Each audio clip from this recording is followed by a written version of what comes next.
Hello, Reading Rainbow, and call me Ishmael. When I was in 6th grade, back in 1998, I remember reading a book in class that left an impression on me. It had a heartfelt story, wonderfully written characters, and sweeping descriptions of the southern landscape that really had me feeling moved to copy out a passage that struck a chord with me, something I rarely do, even now when I read.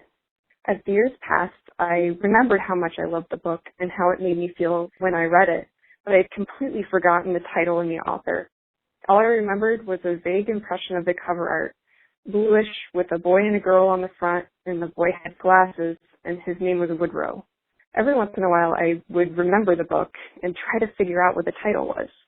I can't tell you how many fruitless Google searches I conducted that ended in frustration. I felt a wistful longing for the 12-year-old me who held the book in her hands and knew exactly what it was, but had no idea what it would mean to the future me who was trying to discover it again. Then I saw the post last week from the Reading Rainbow blog about becoming a book reviewer. I grew up with the show and felt thrilled that I could have a chance to be a part of it as an adult. I thought again of the mysterious book that had been hanging out in the depth of my memory, waiting to be rediscovered. And this time, I was determined to find it. I have worked in libraries for about 6 years, and I'm also pursuing my master's degree in library and information science, so I have a lot more tools at my disposal than I had before when searching for the book.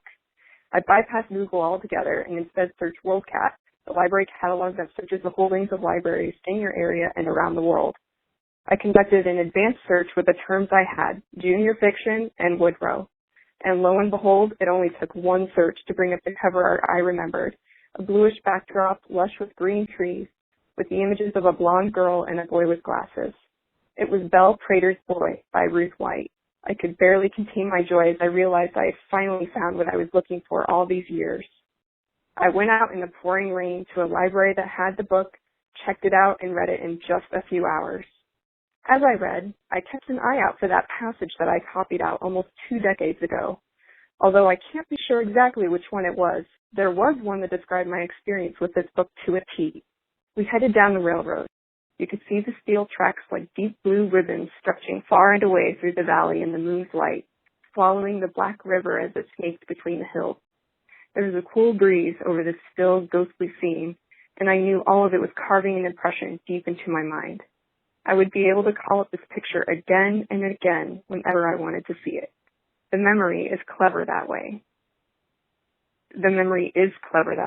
That is something I know for sure. Thank you, Reading Rainbow, and call me Ishmael, for this amazing opportunity and for helping me find what I've been looking for all these years.